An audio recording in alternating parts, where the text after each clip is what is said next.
Okay, here's a very common essay question for the GCSE history paper. An essay question, remember, is one that is worth 16 marks. 16 marks, 1.5 minutes per mark. You'll be spending 24 to 25 minutes on that, including planning time. So clearly you would be aiming to be writing 2 to 3 sides in this time. As with all the essay questions, what happens is you're given an interpretation of a historian. In this case, it is the Weimar Republic successfully recovered from its early problems in the years 1924 to 28, and you're asked, do you agree with that interpretation?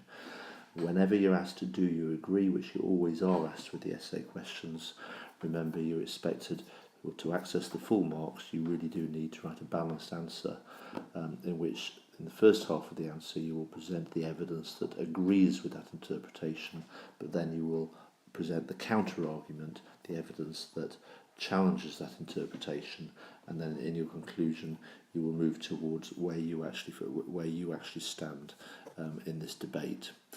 So let's look at the question. It's obviously about the Stresemann era. Again, hopefully you will look at the dates and you will recognise, be able to put it into context. It's 1924 to 28. It's the Golden Era. It's when Stresemann was the foreign minister of the Republic. It's the period in which the Nazis were on a downward turn.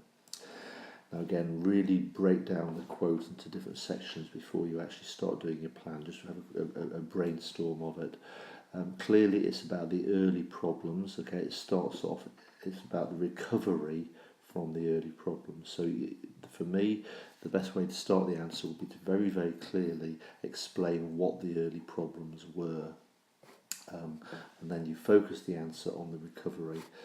So if I was planning this, my intro would be to clearly state what the early problems were. So in other words, the problems before 1924, and then put the question into context, state that Stresemann came along and effectively Germany seemed to recover. Now there's the debate, did Germany recover in the next 4 to 5 years, 1924 to 28? Now again, think of a structure. Very useful tip, as with the previous podcast, is think to yourself political problems and economic problems. So for my plan, I would just very quickly in the exam do a quick grid: political problems and other problems, which would be primarily economic. Okay, so you're actually breaking the problems down into 2 categories. So straight away, you're now going to avoid writing just one long answer. You're starting to think about paragraphing. So you're going to have at least 2 paragraphs. But then remember, what you do is you are breaking your answer down into the 2 halves of the argument. So you want to present the evidence that agrees with the proposition. The proposition is that there was recovery. And then you want to present the evidence that disagrees with the proposition. In other words, the evidence that there was not recovery, that the recovery was apparent, but beneath the surface there were still problems. So straight away you've got 4 building blocks to your answer. So the way I would approach it would be 1, 2, those would be my first 2 main paragraphs, and then at that point, on the other hand, the recovery was skin deep, that beneath the surface there were still problems. So I know I've done that the wrong way around. Forgive me on that. Okay, I'm going to do it that way. 1, 2. So stay on the agree side, political and other, agreeing, and then from there, cross that out, move to disagree, revisiting the political and then going to the other problems. Okay, doesn't matter which way you do it, to be quite honest. So you can stick with the political problems and do an agree and disagree, and then you can move to the other problems and do an agree or disagree. It doesn't matter as long as there is debate between the agree and disagree. Okay, so whichever way you choose to do it, that would be my plan. So let's have a quick look at the plan here. Okay, so here's the planning grid. Hopefully you'll see this in this answer here.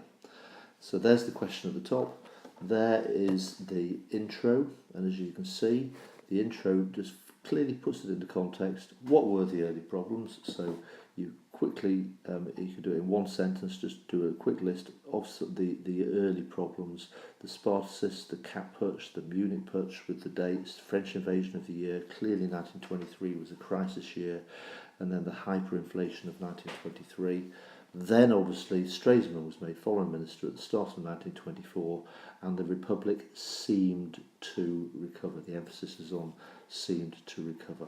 Okay, so moving down a little bit, you can effectively see in the next 4 paragraphs, you can see those building blocks that I just explained to you. So let's have a look at how that works. So remember, it doesn't really matter the way in which you order the building blocks, as long as you are sequencing them logically, and there is debate.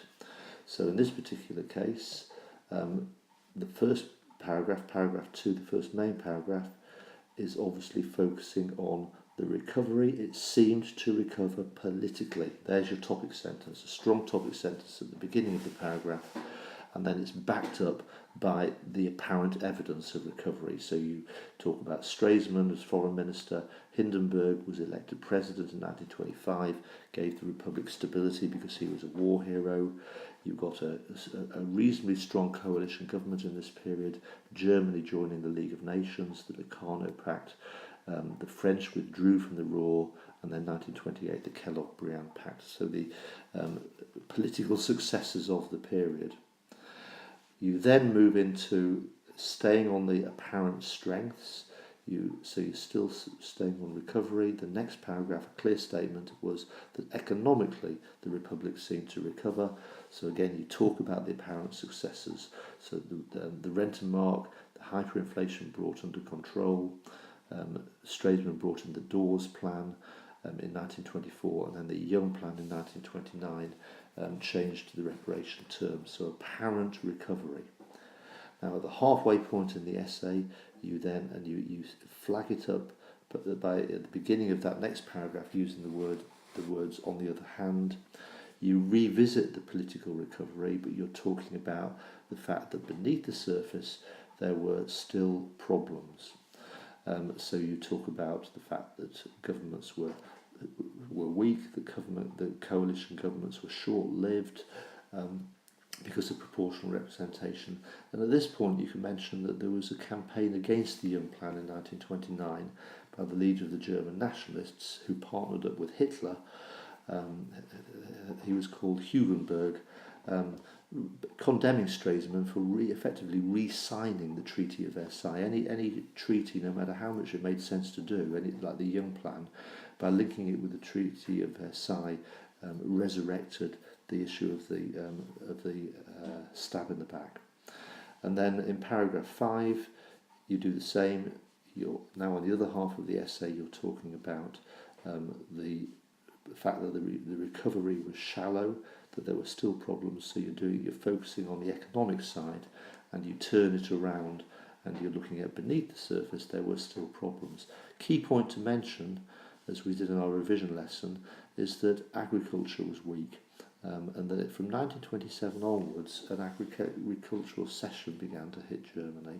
But obviously the real key point there is the fact the Dawes Plan, it may have brought lots of money into Germany and stimulated growth, but it was based on American loans, and if those loans dried up, then basically the recovery could fall apart.